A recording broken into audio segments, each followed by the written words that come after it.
Welcome back to Empower Black Doula. My name is Keisha. Thank you guys for being so patient with me. I know my content is not flowing as much as it should, but we're going to get back to it because today I'm literally going to film 3 videos. But today's video is going to be about, sorry, how to make it as a full-time doula. As you guys know, I was a full-time doula for about, I would say, a year and a half to, no, we're gonna say 2 years. From 2021 to right before I had my son, so the end of 2023.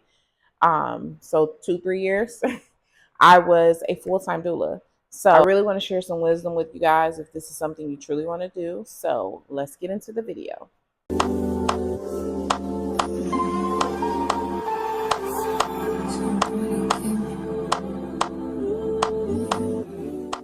So first things first, when you want to be a full-time doula, you need to consider your prices with the amount of clients that you want to service every month.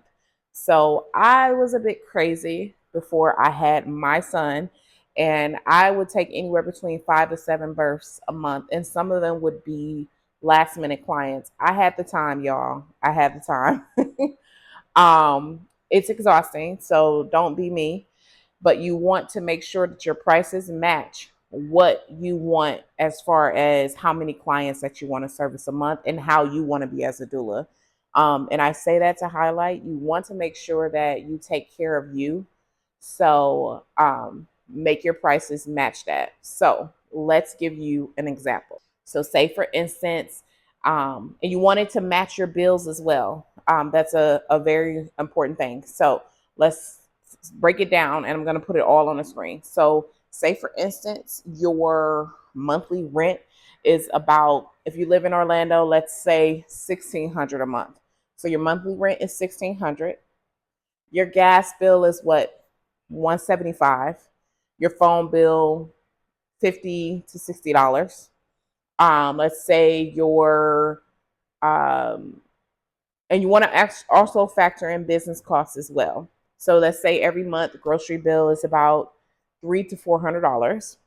Health insurance is anywhere between $150 to $300, and your gas every single month is about $250. So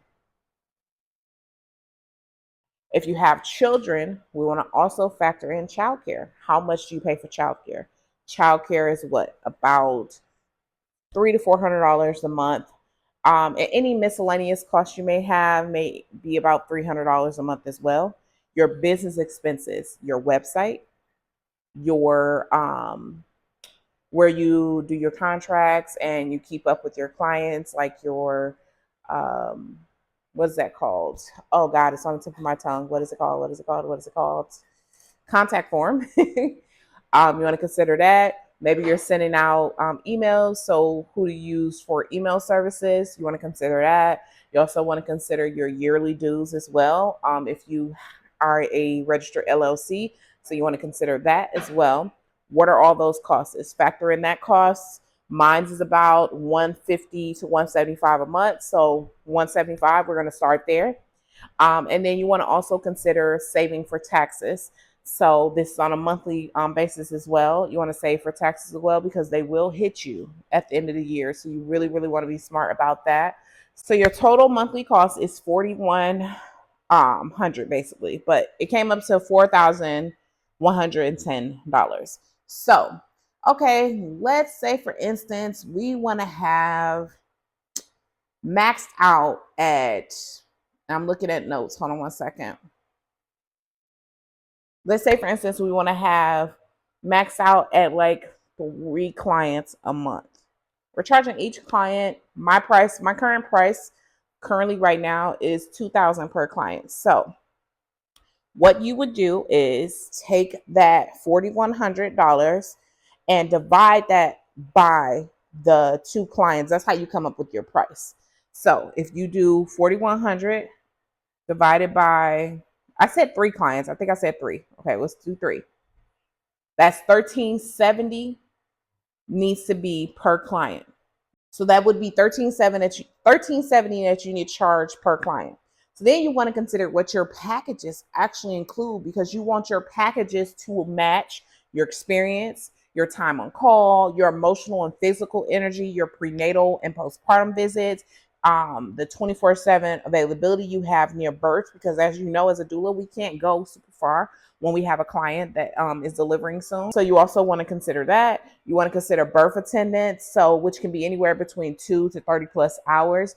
I know there are people that charge after a 12-hour period. I don't do that. And I'm going to tell you why in a second as we continue to go through this.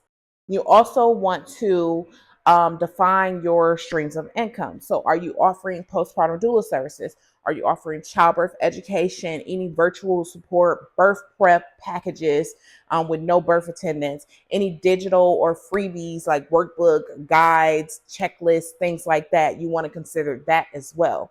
The reason why I don't charge per hour when it comes to clients is because um after a certain point is because it always weighs itself out. You may have a client that gives birth super fast, but then that next client you're there for 40 hours. It weighs itself out. I promise you, it's no need to charge more or anything like that. Just consider the fact that you're going to have people that may give birth quicker and people that may give birth a lot um, um, slower than others, which is okay.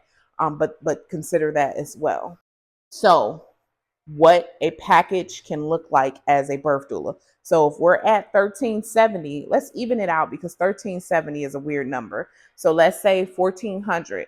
So, what you want to may include is 2 to 3 prenatals, 24-hour birth support after 37 weeks. And that doesn't mean that if the client gives birth early, you won't be there. So you need to make sure you clarify that as well. Of course, attending the birth, 1 to 2 postpartum visits. If you charge a little bit more, like say if you go in the 2000 range, like where I am, then you would go ahead and charge, and then you would do more postpartum visits. Phone, text, and email support, birth plan prep, and also access to trusted referrals and resources. If you are part of my doula training, that is one of the requirements that I have for your certification. And the reason being is because we need referrals, okay? We need to offer these referrals to our clients so that they have access to pelvic floor therapists, OBGYNs, pediatrician, people and trusted people that within the community that can help your clients. So you would offer payment plans. You could do that as well, and it could be on a payment schedule. So the down payment, say for instance, if it's 1370, down payment 200. The remaining you could set up where they pay on a payment schedule, and I could share what platform I use, and I can show you guys basically how I operate my system in the next video. But make sure that you get your payment before a certain point. I actually set up mine's a little bit different. So before I used to do it where payment was due by 36, 37 weeks. Don't do that. Do it where payment is due by 33 weeks and explain to them that if payment is not made, then you won't attend the birth. And that's not to have anything against them, but it's important that you're paid for your services and you don't want to be doing things and going out your way and people are not valuing who you are as a doula. There's a big misconception within this community that we should be doing this work for free. This work is extremely mentally exhausting, physically exhausting, spiritually exhausting. It's draining, and we deserve to be paid. So yeah, that is the end of this video, guys. Thank you for watching, and see you next time.